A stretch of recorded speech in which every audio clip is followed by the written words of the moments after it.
So good morning. It's Christmas Sunday. Woohoo! 3 days to Christmas. You got it all done? Haven't even started. Oh, I love this time of year. I really do. And of course, I'm sure that most of us do a lot of reflecting about this time. And, you know, family, friends, things that go on. And it was funny, I was thinking about when I was, when I was writing this, and I thought about the first time that I had ever, okay, I come from California, so I'm guilty, okay. The first time that I ever watched snowfall. I was 23 years old. I know. Yeah, no, I was an old girl by then. And the snow, and I had I was married at the time, my first husband, and we had this big, beautiful window in our bedroom, and I can remember all of a sudden I saw the snow coming down. And then I noticed something else, that as the snow started to build up, everything got quiet.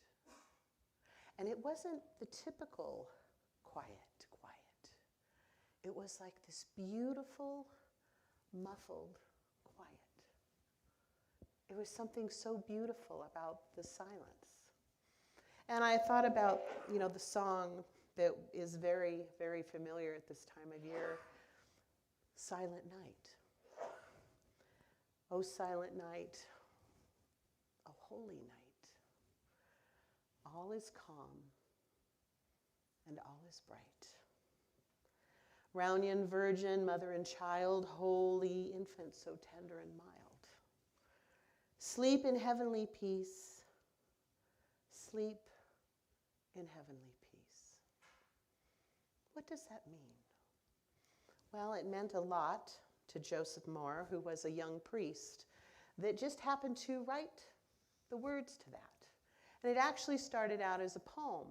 And one night, he decided that things were so crazy because, of course, it was during after, it was post the Napoleonic War, and everybody was trying to put their lives back together. And one night he just said, I gotta get out of here.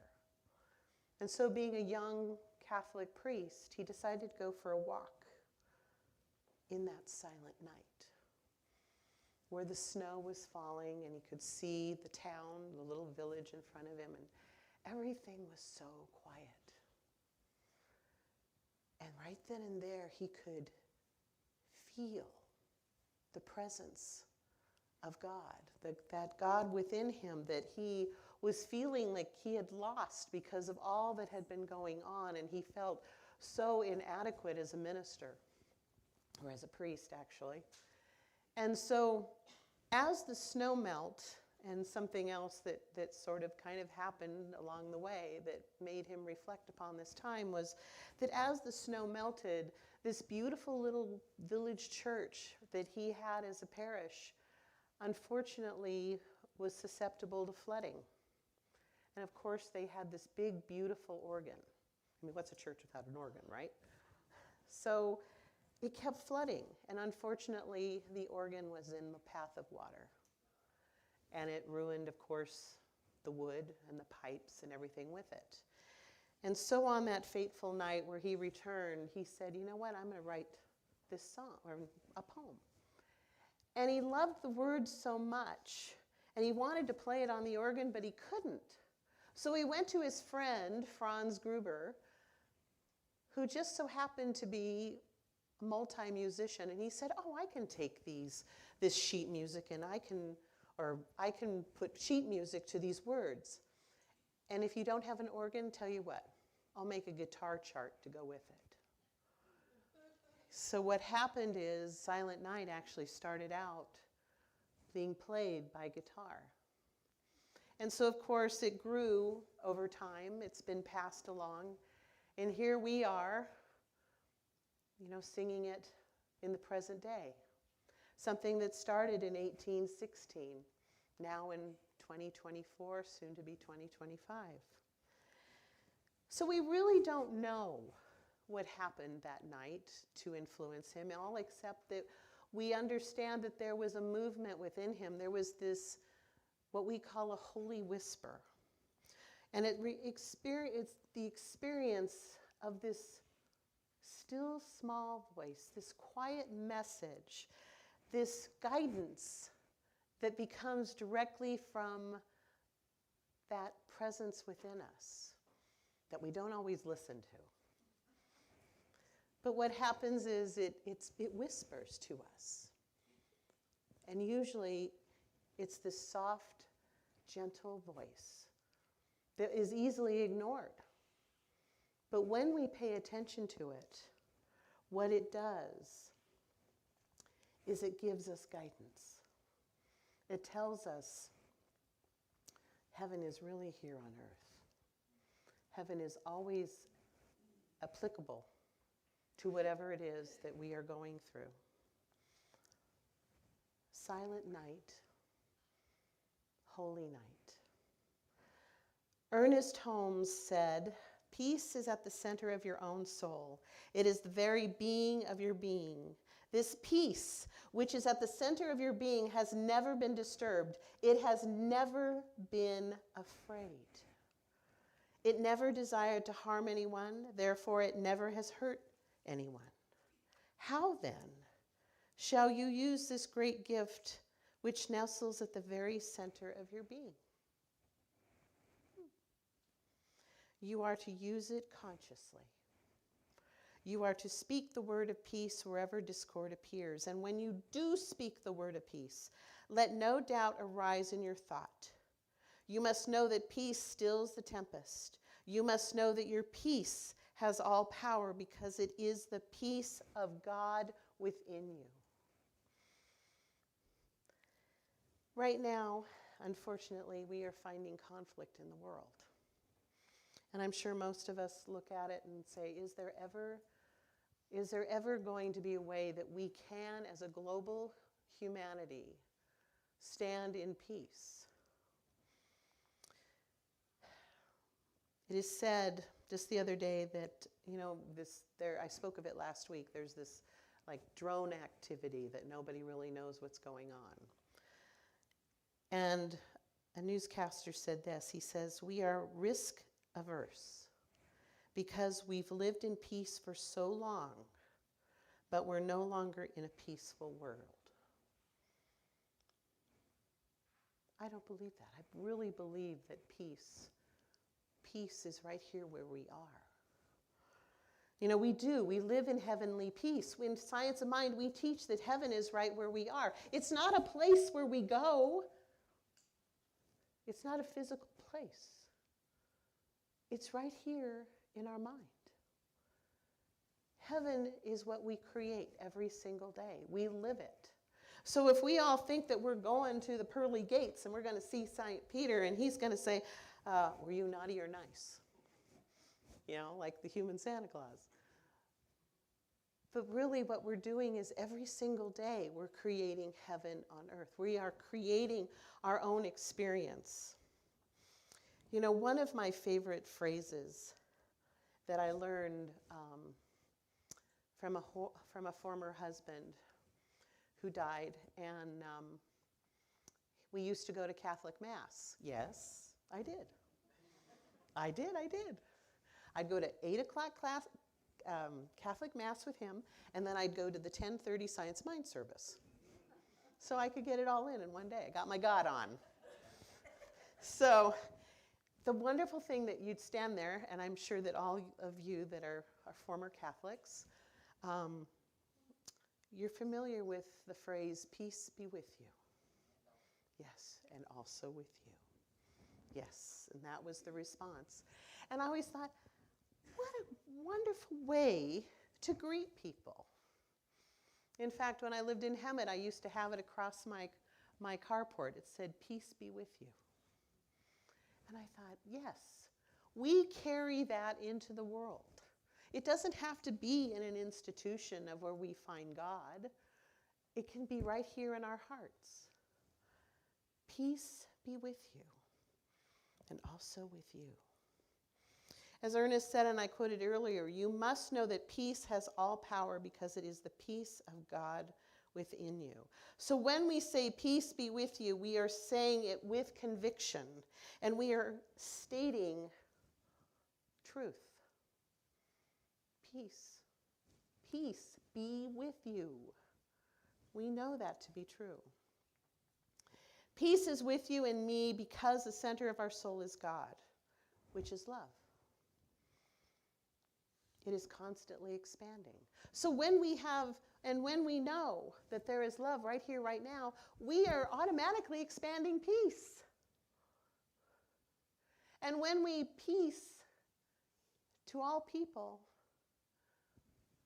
we're expanding and knowing that somehow, some way, yes, we speak the truth with conviction. Peace is right here, right now. Peace consciousness is very, very powerful. So I have a question. Why don't we practice peace every day? What is it that we seem to, have this conflict or a need for conflict? Or I guess what it is, it's a need for power in the opposite way. Do we really need that power? And why? So one of the stories, another story that I love at Christmas time that comes up, and it's called the Christmas Truce. I don't know if some of you have heard about it, but it's an amazing story about during the First World War. You have the British on one side and the Germans on the other. And of course, the bombs are flying and everything is crazy and everybody's, doing their thing, and peace is not in the kingdom, so to speak. So you have a group of gentlemen that are in a foxhole over here, and you have which is 3 by 3, and then you have another group of gentlemen that are over here. Nothing in between. So then one day or one night, it just happens to be Christmas Eve, the bullets are flying, and then all of a sudden it stops. Just for a little bit. And there's a faint singing going on. And so this gentleman, he's sitting in this muddy, cold trench, and he's saying, what the heck is going on? What are the Germans doing? And his foxhole buddy says, sounds like they're singing. And they listen, and then all of a sudden, magic happens. The Germans are singing a song, and then the Brits start singing back. And it's like a call and response, call and response. And this goes over for a while. And then all of a sudden, during all this call and response, there's a little voice that says, hey!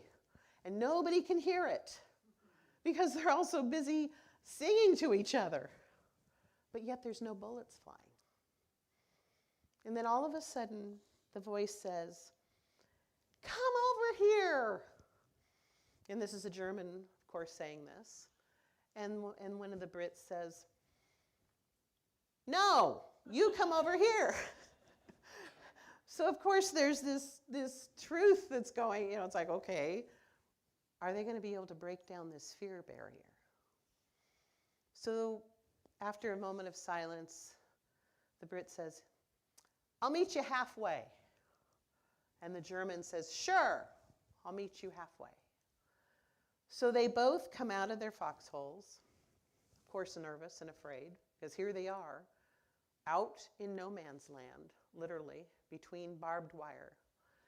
And they've got guns to the left of them and guns to the right of them. And here they are. But yet these two gentlemen managed to reach out and shake each other's hand. And today there is a monument to that particular action that they did. And so what happened is a hush came over the battlefield for miles and miles, and it spread to other battlefields. And then what happened is they were sharing laughter and song and wine and beer, whatever they could. And they were sharing the gift of each other. And all of a sudden, everybody realized there's nothing going on. Wow. They had the power and the presence to create peace. To create peace for that bit of time. And so what happened is when these gentlemen all came together and they all showed everyone that, we can work this out. We don't have to fight. It all became very clear. In fact, what happened is there was the ceasefire that they declared. They didn't need a government to say, hey, you're not going to do this anymore. They just ceased fire. They said, no, we're done. And it kind of rolled along. Unfortunately, the First World War kept going. But for that moment, that brief moment in time, they were able to create peace. And right then and there, it shows all of us how powerful we are, that we can create that peace. If we can create peace among each other with bullets flying and everything else, what can we do right now on our level here? We are strong. We are loving individuals. We could create what we want right here and right now. All is calm. All is bright. Jesus, the master teacher of what was known after he departed this world, long after he departed, was Christianity. He said to all of us, he said to the world, my peace I give unto you.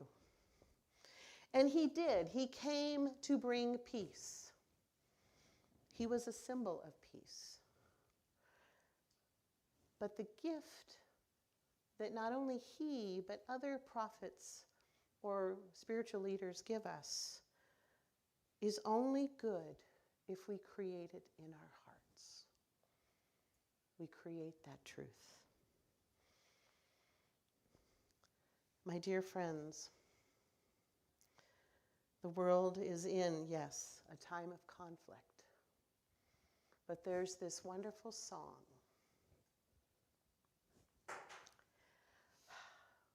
that was written very, very long ago. And it was by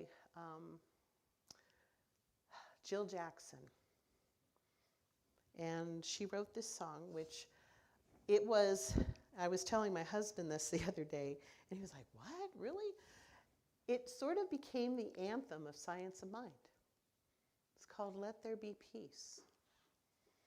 And so when I grew up in Los Angeles at Founders, United Church of Religious Science, we sang that song every single Sunday. And it became this song that just kept going and going. And it was funny because every single church, we called them churches back then, did it. And then it was interesting to see over an evolution of time that as we sang this song, everybody started joining hands. And then the next evolution was everybody started changing the words, which I thought was very interesting. It's like what's happening is we're not saying, okay, so of course in Science Mind, we speak the affirmative, right? So we're not saying let, which is maybe a thought. Yeah, we're saying future. We're saying yes, there is peace on earth. And yes, it begins with me. And that's how it started. Let there be peace on earth. The peace that was meant to be. With God as our power. Loved ones, all are we. Let us walk with each other in perfect harmony. Let peace begin with me, and let this moment now, be in this moment now. With every step I take, Let this be my silent vow to take each moment and live each moment with peace eternally. Let there be peace on earth, and let it begin with me. Namaste. I love you, and so it is, and have a wonderful Merry Christmas.